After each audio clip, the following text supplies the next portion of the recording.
परमेश्वर पिता, आपका धन्यवाद करते हैं आज के दिन के लिए। आप हमें बार बार अवसर देते पिता परमेश्वर कि हम आपके सम्मुख आकर आपकी गहरी और मूढ़ बातों को सीख सकें। पिता परमेश्वर, आपकी दया के लिए, आपकी करुणा के लिए धन्यवाद है। जो कोई इस वीडियो को आज देखे या कभी भी देखे, प्रभु जी आपका अनुग्रह और अभिषेक उस पर बना रहना पाए।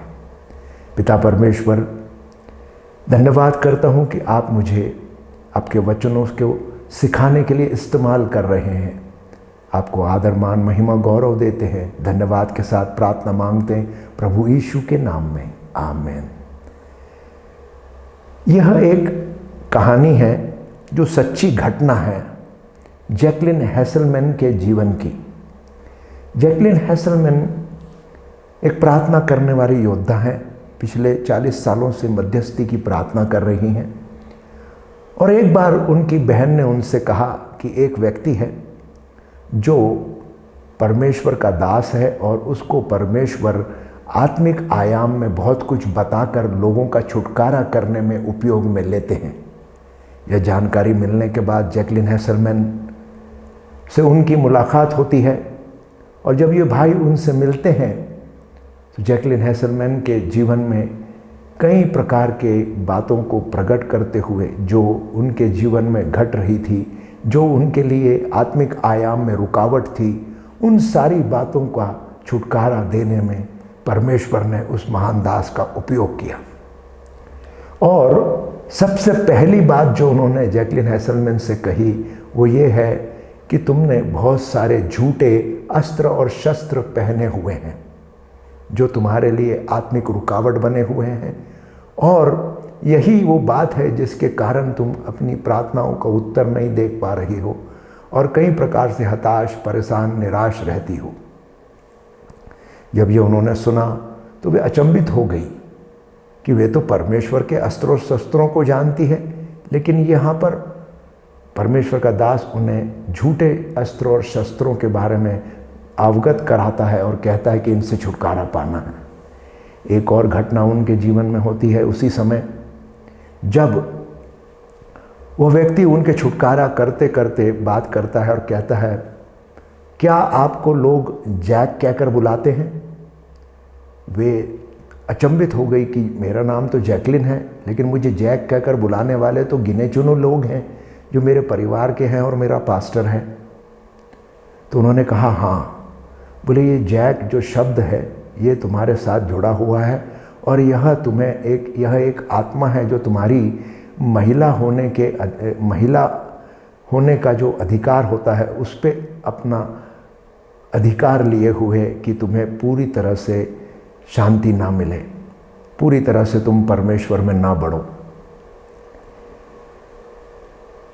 किसी महिला के नाम होता है, उसमें उनको एक पुरुष का नाम दिया जाए तो वो एक पुरुष का आत्मा है जो तुम्हारे ऊपर गहरे रूप से तुम्हारे पर अधिकार लिए हुए है। और परमेश्वर की दया से उस परमेश्वर के दास ने उनका प्रार्थना के द्वारा छुटकारा किया।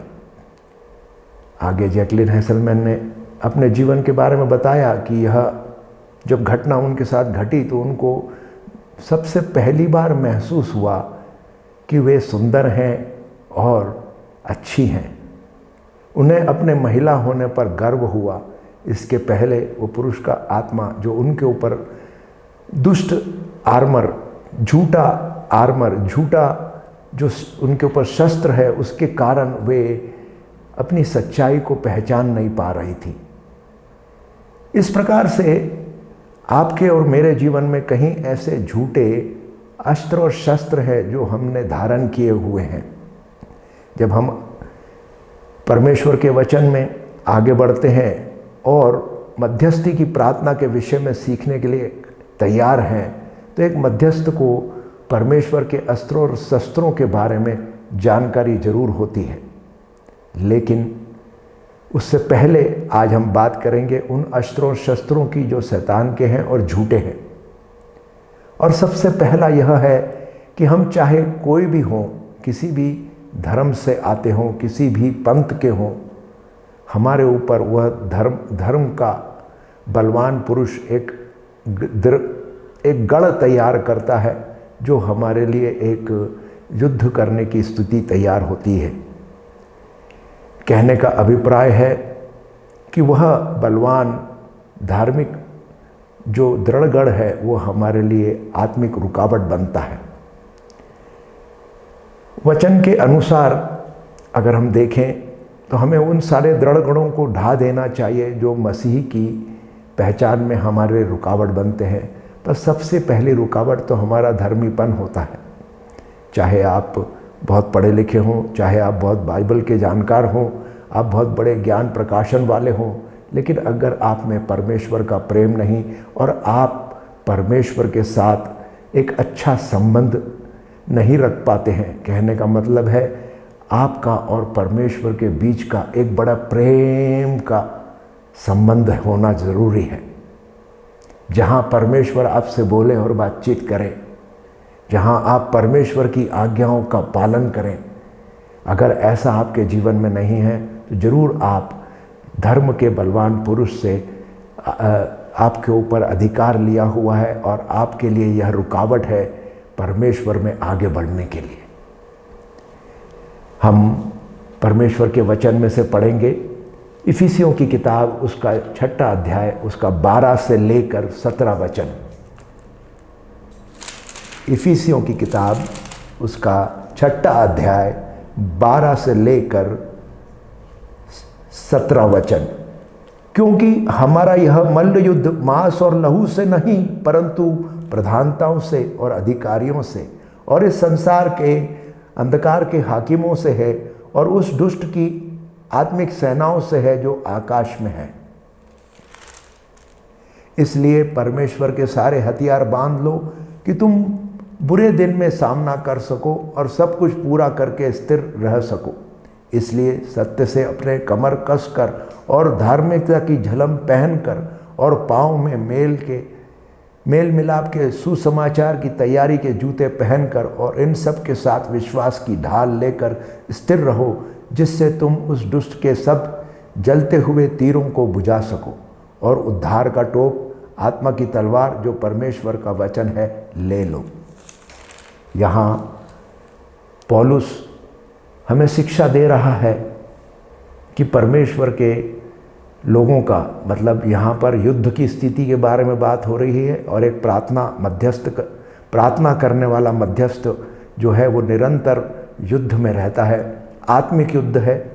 और उसके लिए हमारा युद्ध यहाँ पर जो है अंधकार की शक्तियों के साथ है। यहाँ हमारा युद्ध लहू और मांस से नहीं परंतु अंधकार की शक्तियों के साथ है जो हमारे खिलाफ कार्य करती है।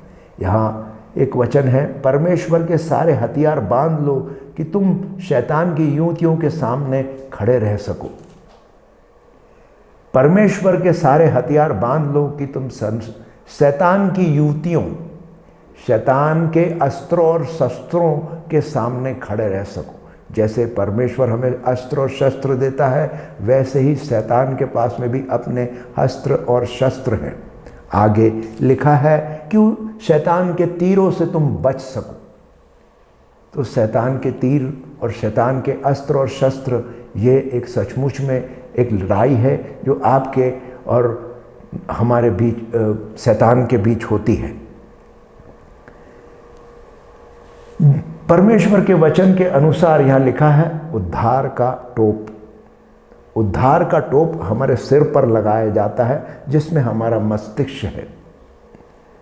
उद्धार का मतलब है कि हमारे लिए पापों से छुटकारा, अंधकार के ऊपर प्रकाश का आगमन और हमारे लिए जीवन न केवल जीवन, अनंत जीवन, हमारी उन्नति और हमारा परमेश्वर के साथ एक प्रेम और मेल मिलाप का संबंध।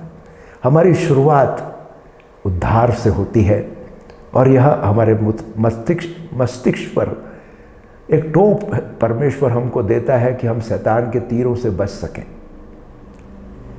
शैतान बार बार हमको नीचा दिखाने के लिए हमें झूठ बोलता है, धोखा देता है और वो तर्क वितर्क करवाता है। मस्तिष्क है जिससे हम तर्क और वितर्क करते हैं।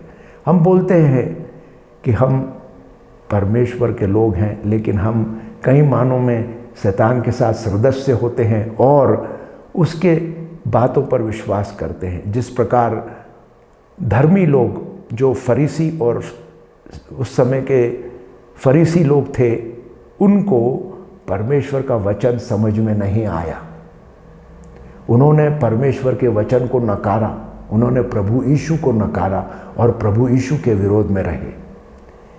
यह धर्म का वह दृढ़गढ़ है जो हमारे आड़े आता है और जो हमारे मस्तिष्क, हमारे सिर में होता है। यह विचारों के द्वारा, तर्कों के द्वारा वितर्क करना, नहीं हम मानने के लिए तैयार नहीं, ये सच कैसे हो सकता है, ये सारे प्रश्न हमारे दिमाग में उत्पन्न करने वाली बात है। और परमेश्वर हमको उद्धार के द्वारा वहाँ छुटकारा देते हैं और वो एक टोप हमको पहनाते हैं जिससे हम शैतान के इन तीरों से अपना सामना कर सकें। परमेश्वर आपको और मुझको अपने आत्मिक जीवन में उन्नति होने के लिए आगे बुलाते हैं और कहते हैं कि तुम इस उद्धार के महत्व को जानो और समझो और गहराई से इसको पहने रहो। यह करने वाली बात है, अपने उद्धार को थामे रखना है। हम उद्धार जो हमने पाया है उसको हम पाप करने के द्वारा गंवा नहीं सकते। हालेलुया। आगे कमर के ऊपर सत्य की कमरबंद बांधने के बारे में लिखा हुआ है। परमेश्वर सत्य है। हम पर जब पवित्र आत्मा आया तो हमको सत्य ने कायल किया कि हमारे पाप हमारे को दिखाई देने लगे और उन पापों को हमने सत्य के कारण जाना और सत्य ने हमको छुटकारा दिया। प्रभु यीशु के वचन में लिखा है, यूहन्ना 8:31 में प्रभु यीशु कहते हैं, तब यीशु ने कहा, यदि तुम मेरे वचन में बने रहोगे तो तुम सचमुच मेरे चेले होगे और सत्य को जानोगे और सत्य तुम्हें स्वतंत्र करेगा। सत्य के सामने हम कई प्रकार के अंधकार के विचारों में जीते हैं। हमारे पास झूठ है, धोखा है, हम फंसे हुए हैं और हम इसी में चलते रहते हैं। हमने जरूर उद्धार पाया है, लेकिन हम जब तक सत्य को न जाने, सत्य हमको स्वतंत्र नहीं कर सकता। सत्य को जानने के लिए ज़रूरी है कि हम परमेश्वर के वचन को गहराई से पढ़ें, समझें और अपने जीवन में अपनाएं। न केवल पढ़ें परंतु जीवन में अपनाने के बारे में है, उसको लागू करने के बारे में है। तभी हम परमेश्वर के आज्ञाकारी ठहरते हैं। अगर हम वचन पर नहीं चल रहे तो शैतान को मौका मिलता है कि वह हमें फाड़ खाए और गिरा दे। शैतान को हम अवसर प्रदान करते हैं क्योंकि सत्य हमें केवल परमेश्वर के वचन के द्वारा मिलता है। संसार में तो लोग बात करते हैं कि अगर आप सफल होना चाहते हैं तो आपको सेल्फ कॉन्फिडेंस होना ज़रूरी है, आत्मविश्वास होना बहुत ज़रूरी है। लेकिन परमेश्वर का वचन तो कुछ दूसरी ही बात बताता है। जब ये सत्य हमारे सामने आता है तब हम पहचान कर सकते हैं भले और बुरे की। भले और बुरे ज्ञान का वृक्ष है ये, जहाँ हम में घमंड भी आता है क्योंकि हम अपनी पहचान उस घमंड के साथ करते हैं। हमारी पढ़ाई, हमारी जानकारियाँ, हमारा एजुकेशन, हमारा औधा, यह सारी बातें हम में घमंड पैदा करते हैं और यह घमंड हमारे लिए रुकावट बनता है।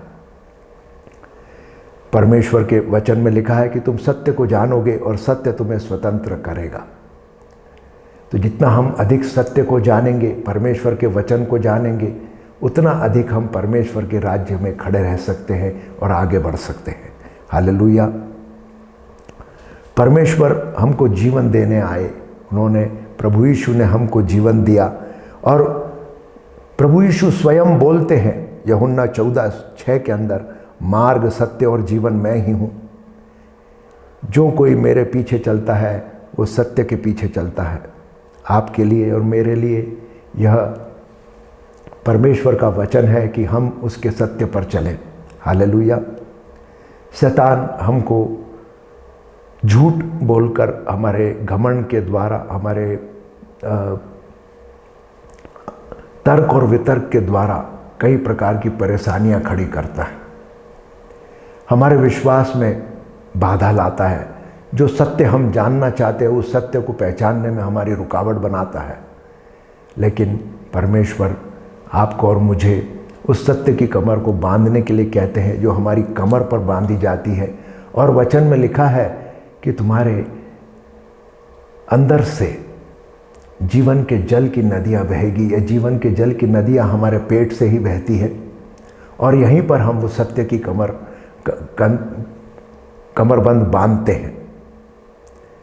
अगर आप सत्य के साथ नहीं तो आप झूठ के साथ चल रहे हैं, और जब आप झूठ के साथ चल रहे हैं तो आपके अंदर अभिषेक जो चल रहा है वो झूठ का है, जो दूसरों पर भी असर करेगा और दूसरों को भी नुकसान पहुंचाएगा। वे भी घात होंगे और जो परमेश्वर के बारे में जानना है उससे वंचित रह जाएंगे। यह जरूरी है कि जब हम परमेश्वर के पास आते हैं तो अपना उद्धार करके ले, न केवल उद्धार, अपना छुटकारा करके ले कि हम सत्य पर चल सकें और उसके झूठे तीरों को हम समाप्त कर सकें। हालेलुया। आगे सत्य जो है वो हमको परमेश्वर प्रकट करते हैं। यहाँ इफिसियों की किताब उसका 4:25 में लिखा है, इसके कारण मैं तुम्हें हर एक झूठ बोलने वाले छोड़कर अपने पड़ोसी से सच बोलना चाहिए। कहने का मतलब है कि परमेश्वर हमें आदेश दे रहे हैं कि तुम सत्य पर चलने वाले बनो, न केवल सत्य पर परंतु अपने आस पड़ोस के लोगों के साथ में भी सत्य बोलो, ताकि वे तुम्हारे जीवन को देखकर कह सके कि ये प्रभु यीशु के लोग हैं। तुम जीवन की ज्योति बन सको, तुम लोगों के सामने सत्य का उदाहरण बन सको। इस प्रकार से परमेश्वर के वचन में सत्य में बने रहना बहुत ज़रूरी है। यह कार्य हमको करना होता है। यहाँ केवल मुंह से बोलने से, प्रार्थना करने से कि परमेश्वर पिता हमको आपका उद्धार का टोप पहना दो, सत्य की झिलम पहना, हमको सत्य का कमरबंद बांध दो और हमारे को धार्मिकता की झिलम दे दो, केवल ये प्रार्थना करने से ये पूरा नहीं होता। इसको लागू करना जरूरी है। उसको लागू करने के लिए पहले आपकी और मेरी ज़रूरत है कि हम उस झूठे अस्त्रों शस्त्रों से जो शैतान ने हम पर डाले हुए हैं उससे छुटकारा पाए। बिना उसके छुटकारा पाए हम आत्मिक रूप से परमेश्वर के दिए गए अस्त्रों और शस्त्रों को धारण नहीं कर पाते हैं। हालेलुया। आगे परमेश्वर का वचन हमें शिक्षा देता है कि तुम धार्मिकता की झिल्म पहन कर चलो। जब धार्मिकता की बात आती है तो हमारी धार्मिकता की प्रकाष्ठा जो है, जो हमारी चरम सीमा है, उसकी शुरुआत और उसकी जड़ें जो है प्रभु यीशु में है और प्रभु यीशु के उस क्रूस में है जहाँ प्रभु यीशु ने हमारे पापों के लिए अपने आप को बलिदान कर दिया। हमारी धार्मिकता हमारी स्वयं की नहीं, मैं अपने आप में धर्मी नहीं, मैं अपनी समझ और बुद्धि से धर्मी नहीं, मैं अपनी ज्ञान और प्रकाशन से धर्मी नहीं। आज का साइंस, आज की प्रोग्रेसिव सोसाइटी, आज के लोग कई प्रकार से अपने आप को उन्नत मानते हैं, अपने आप को अच्छा मानते हैं। केवल अच्छा मानना यहाँ पर धार्मिकता को सिद्ध नहीं करता। हमारी धार्मिकता वचन के अनुसार परमेश्वर के वचन से, प्रभु यीशु के क्रूस से जुड़ी हुई है। हमारी जड़ें प्रभु यीशु के क्रूस से हैं। हालेलुया। कई लोग अपने जीवन के अंदर अपने आप को धर्मी मानते हैं। कई लोग हैं जो अपनी सोशल जस्टिस के बारे में बात करते हैं कि हम समाज के अंदर सुधारक हैं, हम समाज के अंदर न्याय लाने वाले लोग हैं। और कुछ लोग तो अपने आप को अच्छा मानते हैं क्योंकि वे सोचते हैं कि हम अच्छे हैं। भले और बुरे ज्ञान के वृक्ष के फल को खाकर हम इस प्रकार की बात करते हैं।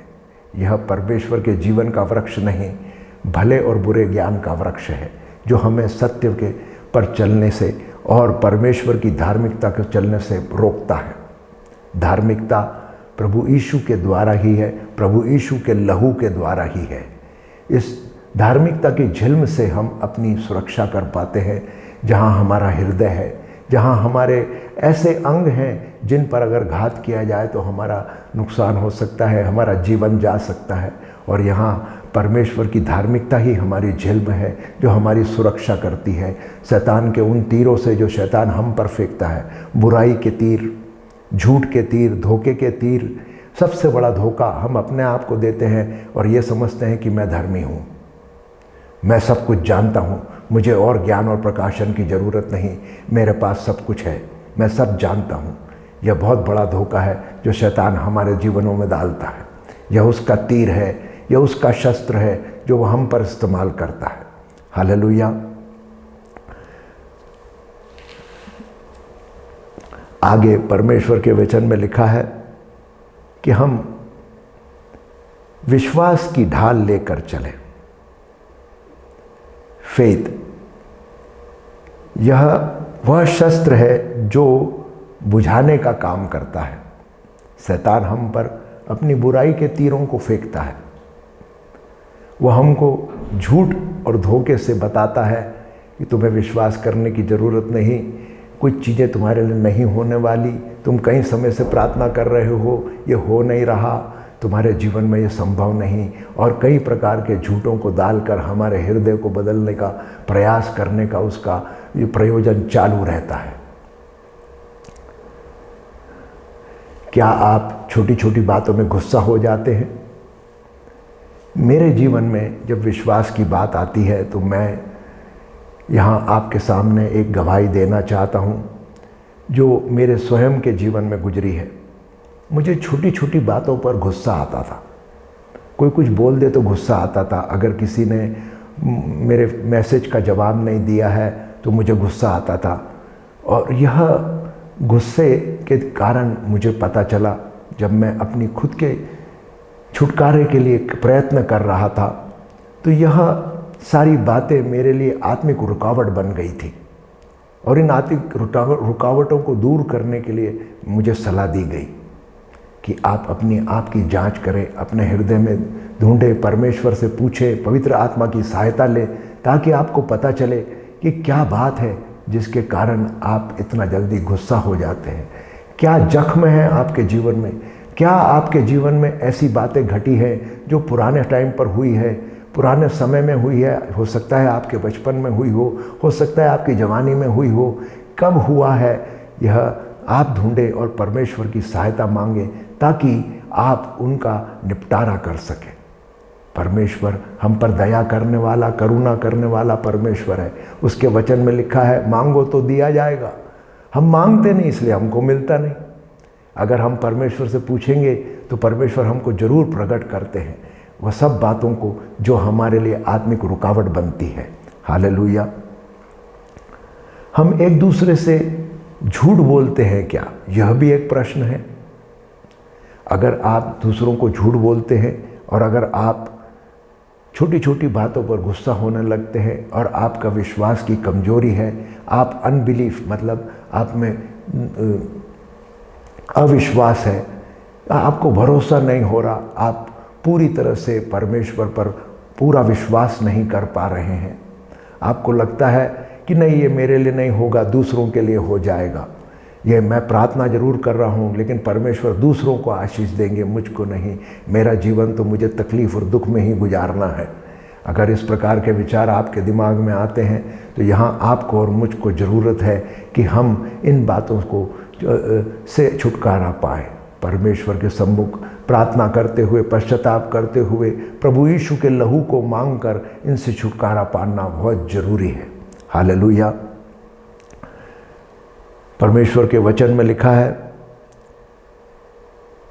भजन संहिता 119 का 5 में, तेरा वचन मेरे पाँव के लिए दीपक और मेरे मार्ग के लिए उजियाला है। परमेश्वर का वचन हम जितनी गहराई से पढ़ेंगे और समझेंगे, वही परमेश्वर का वचन हमारे जीवन में हमको विश्वास पे चलने के लिए मजबूती देगा। वचन में लिखा है कि तुम परमेश्वर के वचन को पढ़ो और परमेश्वर के जो अनदेखी बातों का विश्वास तुम करते हो और उस विश्वास को तुम प्रभु यीशु की समानता में देखो। प्रभु यीशु जिस प्रकार से अपने परमेश्वर पर विश्वास करते हैं, तुम भी परमेश्वर पर विश्वास करो। हालेलुया। जब आपका और मेरा विश्वास डगमगाता है तो शैतान को अवसर मिलता है, हमारा यह आत्मिक रुकावट बन जाता है। हालेलुया। आगे हम देखते हैं कि शांति के सुसमाचार के जूते पहनना। शांति का सुसमाचार परमेश्वर ने हमको दिया है, और यह यशायाह की किताब उसका 52वां अध्याय उसके 7वें वचन में लिखा है, पहाड़ों पर उनके पांव क्या ही सुहावने हैं जो शुभ समाचार लाते हैं। परमेश्वर का सुसमाचार पहुंचाने का कार्य आपका और मेरा है। हम प्रार्थनाओं के द्वारा सुसमाचार लाते हैं, हम हमारे जीवन की गवाही देते हुए सुसमाचार लाते हैं, हम परमेश्वर के सुसमाचार को जीते हैं। कहने का मतलब है वचन के आधार पर जब हमारा जीवन होता है तो लोग जब हमें देखते हैं तो वो प्रभु यीशु को देखते हैं। यह हमारी गवाही बनती है और वहाँ सुसमाचार लोगों तक पहुँचता है जो लोगों का छुटकारा करता है। हालेलुया। पापियों और राष्ट्रों की खोई हुई आत्माओं और उनके लिए प्रार्थना करने को आपको मध्यस्थ के जूतों की आवश्यकता होती है। लोग परेशानी में हैं, दुख में हैं, तकलीफ में हैं। क्या आप दूसरों की गलतियां बताते हैं? क्या आप थक गए हैं? अगर आप अपने आप में थका हुआ महसूस करते हैं तो आपके लिए ज़रूरी है कि आप परमेश्वर के साथ समय बिताएं। परमेश्वर के साथ समय बिताने के लिए आप उसके सम्मुख बैठें, धन्यवाद करें, प्रार्थना करें, कुछ उसके संगति के गीत लगाएं, कुछ उसकी स्तुति के भजन लगाएं और उन भजनों को करते हुए आप परमेश्वर की उपस्थिति को अपने जीवन में हासिल करें। इसी के द्वारा आप तरोताज़ा होकर परमेश्वर के कार्य में आगे बढ़ सकते हैं। हालेलुया। आगे इसमें लिखा है आत्मा की तलवार। आत्मा की तलवार मतलब परमेश्वर का वचन।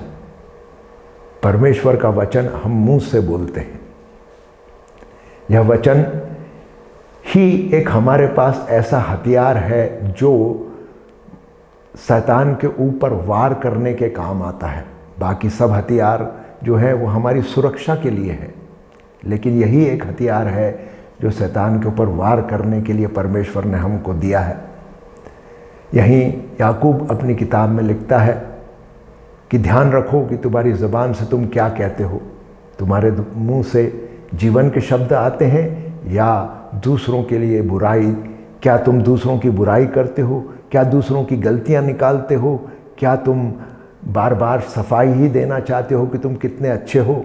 क्या दोष लगाने का काम करते हो या न्याय करते हो या झूठ बोलते हो या तुम चमचागिरी करने में लगे हुए हो? यह सारी बातें ज़बान से ही होती हैं। हम हमारे मुंह से ही इन बातों को बोलते हैं और हम परमेश्वर के वचन के बजाय हम दूसरी बातों में उलझ जाते हैं। इन अस्त्रों शस्त्रों से हमको छुटकारा पाकर परमेश्वर के शस्त्रों को धारण करना है। और यह बहुत ज़रूरी है कि यह आत्मा की तलवार जो है, यह और दूसरे जितने भी शस्त्र हैं, ये सब एक दूसरे से जुड़े हुए हैं। हमारा विश्वास, हमारी धार्मिकता, परमेश्वर का वचन, हमारा उद्धार, ये सारी बातें परमेश्वर के वचन से जुड़ी हुई हैं। परमेश्वर के वचन की जब हम घोषणा करते हैं तो परमेश्वर का वचन उस कार्य को पूरा करने के लिए जाता है जिस कार्य के लिए भेजा जाता है, और उस कार्य को पूरा करके ही लौटता है। परमेश्वर का वचन ही है जो हमारे लिए दो धारी तलवार है, जो लहू लहू मांस मांस के गूदे गूदे को अलग करता है। और प्रभु यीशु का वचन ही है, परमेश्वर का वचन ही है जो हमें बोलने के लिए कहा गया है। जब हम प्रभु यीशु के वचन को बोलते हैं तो भजन संहिता 103 का 20 में लिखा है कि वहाँ पर जो है परमेश्वर ने हमारे लिए अपने स्वर्गदूतों को तैनात किया है, और यह स्वर्गदूत हमारी मदद करते हैं। जैसे ही हम परमेश्वर का वचन बोलते हैं, ये स्वर्गदूत काम करने के लिए चले जाते हैं। अगर वचन युद्ध का है तो वे युद्ध करने जाते हैं। अगर वचन शांति का है तो शांति पहुंचाने जाते हैं। अगर वचन चंगाई का है तो लोगों को चंगाई देने जाते हैं। अगर वचन लोगों की सुरक्षा का है तो सुरक्षा करने जाते हैं। अगर वचन परमेश्वर के प्रेम का वचन है, हे यहोवा के दूतों, हे पराक्रमी, तुम जो उसके वचन के मानने से उसके वचन को पूरा करते हो, उसको धन्य कहो। परमेश्वर ने आपके और मेरे लिए, हमारी सहायता के लिए इस आत्मिक युद्ध में हमको परमेश्वर ने उसके स्वर्गदूतों को तैनात किया है। ये स्वर्गदूत परमेश्वर ने हमारे लिए दिए हैं, जो हमारे लिए युद्ध करने के लिए खड़े होते हैं। और ये परमेश्वर के स्वर्गदूत परमेश्वर के वचन को सुनने के बाद उस काम पर लग जाते हैं जो वचन कहता है। जैसे ही हम वचन की घोषणा करते हैं, स्वर्गदूत उनको सुनते हैं और वे युद्ध के लिए निकल पड़ते हैं। अगर वचन शांति का बोला जाए तो वो शांति लाने का काम करते हैं। अगर वचन परमेश्वर की आशीष का बोला जाए तो वो आशीष लाने का काम करते हैं। अगर न्याय का वचन हम अंधकार की शक्तियों के विरोध में करते हैं तो परमेश्वर के स्वर्गदूत उनको जाकर न्याय देते हैं। जब हम युद्ध का वचन बोलते हैं तो वे अंधकार की शक्तियों के साथ युद्ध करते हैं। जब हम परमेश्वर की पवित्र आत्मा का अभिषेक मांगते हैं तो स्वर्गदूत आत्मा का अभिषेक ला कर देने में हमारी सहायता करते हैं। जो कोई वचन हम बोलते हैं, परमेश्वर उन वचनों के अनुसार स्वर्गदूतों को आदेश दिया है, निर्देश दिया है कि वे वचन को पूरा करें। हालेलुया। वचन की तलवार जो हमको परमेश्वर ने दी है, यह हम परमेश्वर के वचन को जब घोषित करते हैं तो एक प्रकार से हम भविष्यवाणी कर रहे हैं। एक प्रकार से हम उस बात को बोल रहे हैं जो होने वाली है। और परमेश्वर का वचन बोलने के बाद जब हम उसके ऊपर विश्वास रखते हैं तो परमेश्वर उसको पूरा करते हैं। हालेलुया। हमारे को परमेश्वर ने जो अस्त्र और शस्त्रों के बारे में ज्ञान और प्रकाशन दिया, इसमें हम देखते हैं कि सारे अस्त्र और शस्त्र हमारे आगे की तरफ है। हमारी पीठ पर कुछ भी नहीं, हमारे पीछे कुछ नहीं दिया है। इसका मतलब है कि परमेश्वर यह नहीं चाहते कि हम मैदान छोड़कर वापस भाग जाएं। परमेश्वर के वचन में लिखा है कि जो मेरे पीछे हो ले, जो मेरे हल पर हाथ लगकर चले, वो हल छोड़कर वापस ना जाए। जो मेरे पीछे हो ले, वो मुंह मोड़कर वापस ना जाए। आपको और मुझे आज्ञा है कि हम आगे बढ़ें। हम कचरा साफ करने के लिए नहीं रखे गए हैं, हम विजय में लड़ाई लड़ते हैं। परमेश्वर ने वो विजय हासिल कर ली है और हमारा युद्ध विजय के अंदर से होता है। और यही नहीं, परमेश्वर स्वयं हमारे पीछे पीछे चलते हैं। ये कितनी बड़ी और अद्भुत बात है कि परमेश्वर स्वयं हमारे साथ है और हमारे साथ वो चलता हुआ हमारे साथ युद्ध लड़ रहा है। यह युद्ध हम अकेले नहीं लड़ रहे, परमेश्वर हमारे साथ, हमारे पीछे हैं। इसलिए हमें पीछे मुड़कर जाने की ज़रूरत नहीं और न भागने की ज़रूरत है। और हमारी पीठ पर हमें सुरक्षा की ज़रूरत नहीं, क्योंकि परमेश्वर हमारे पीछे पीछे युद्ध में हमारे साथ है। उसका दाहिना हाथ हमारे साथ है। हालेलुया। परमेश्वर इन वचनों के साथ हमको आशीष दे। आमीन।